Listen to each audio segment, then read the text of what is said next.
¿Has oído hablar de un hombre sencillo que tuvo su vida transformada en cuestión de pocos días solamente porque abrió la puerta de su casa para la presencia de Dios? Ese hombre fue Obed-Edom. La Biblia cuenta que, en un momento de gran temor en Israel, cuando muchos tenían miedo de acercarse al arca de la alianza, ella fue llevada a su casa. Humanamente hablando, aquello podría significar peligro, pero Obed-Edom aceptó el desafío de guardar el objeto más sagrado de todo el pueblo. Y el resultado fue sorprendente. En poco tiempo, su casa fue completamente bendecida, su familia prosperó y su nombre quedó marcado para siempre en la historia. Pero ¿quién era ese hombre? ¿Por qué fue elegido para guardar el arca? Y cómo la fidelidad de Obed-Edom generó no solo bendiciones inmediatas, sino también un legado eterno de servicio a Dios. Es exactamente sobre esto que hablaremos en este video. Quédate hasta el final para comprender la increíble historia de Obed-Edom y el arca de la alianza en su casa. Esta es una historia que muestra cómo la presencia del Señor cambia destinos y transforma hasta las situaciones más comunes en testimonios de victoria. El arca de la alianza era el objeto más sagrado de todo el pueblo de Israel. Construida por orden de Dios en los días de Moisés, durante la peregrinación por el desierto, representaba de manera visible la presencia del Señor en medio de su pueblo. Estaba hecha de madera de acacia, revestida de oro puro por dentro y por fuera, y tenía una tapa llamada propiciatorio, sobre la cual estaban 2 querubines esculpidos en oro. Entre esos querubines, Dios se manifestaba de manera especial.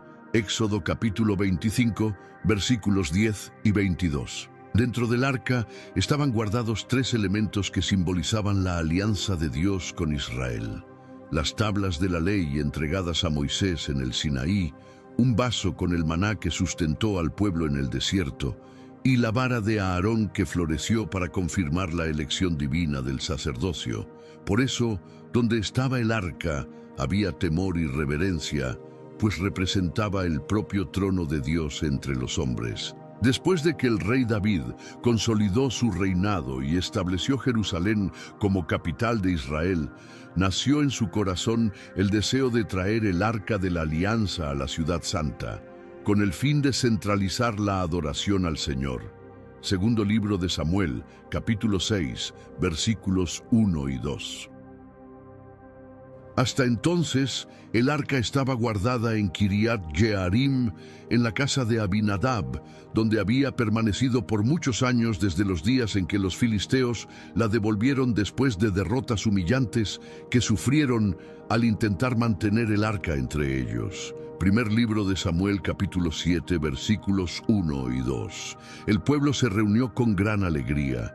Había música, celebración y una enorme expectativa, pues todos sabían que traer el arca a Jerusalén significaba reconocer el reinado de Dios sobre la nación. La escena era de fiesta. Levitas, cantores y todo el pueblo marchaban juntos. Sin embargo, algo fundamental fue ignorado. El arca de la alianza solo podía ser transportada de la manera que Dios había ordenado. En Éxodo y Números, el Señor había establecido que solamente los levitas de la familia de Coat podían cargarla, y aún así, en varales sobre los hombros, nunca en carros tirados por bueyes. Pero David y los líderes de Israel la colocaron en un carro nuevo, conducido por Usá y Ahio, hijos de Abinadab.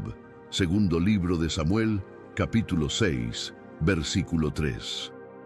Aunque parecía una actitud correcta, porque usaron un carro nuevo, aún así estaba en desacuerdo con la orden de Dios. Ese detalle muestra que incluso en las cosas santas no basta con tener buenas intenciones. Es necesario obedecer la voluntad del Señor. Durante el trayecto, los bueyes tropezaron y el arca pareció correr riesgo de caer.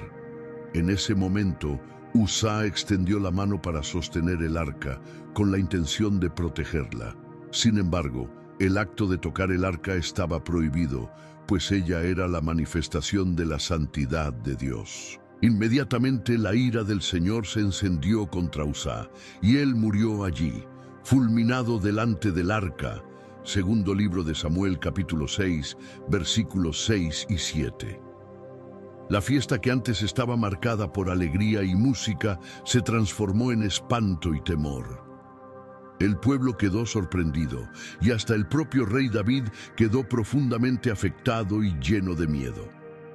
Después de la tragedia que quitó la vida de Uzá, el rey David fue tomado por el temor. Lo que antes era un cortejo de fiesta y celebración, con músicas y danzas, se convirtió en un momento de silencio pesado y de reverencia delante de la santidad de Dios. La pregunta que resonaba en su corazón era: ¿cómo traeré a mí el arca del Señor? Segundo libro de Samuel, capítulo 6, versículo 9. Él entendió que no podía conducir el arca de cualquier manera, y que la presencia de Dios no puede ser tratada como algo común. Por eso, decidió interrumpir la marcha y no llevar el arca de la alianza a Jerusalén en ese momento.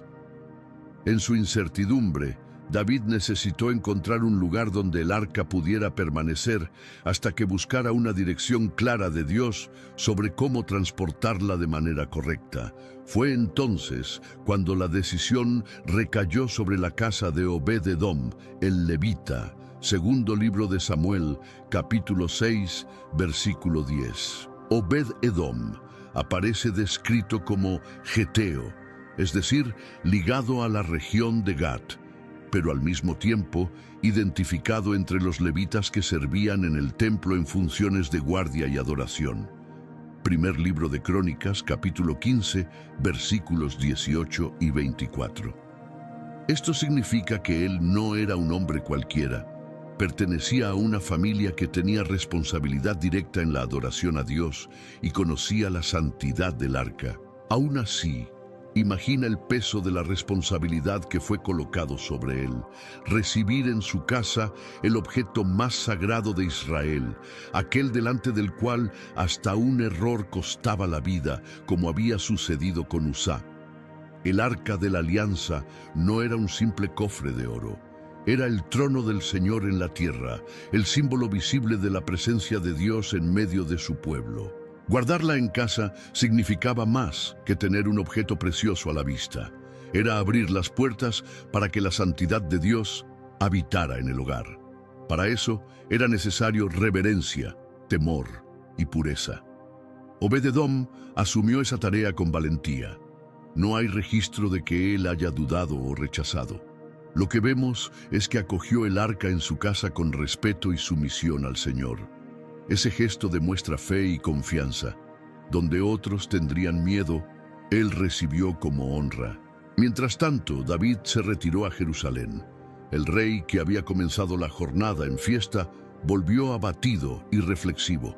Él sabía que algo estaba mal en la manera en que había conducido el transporte del arca y entendió que necesitaba buscar al Señor con humildad.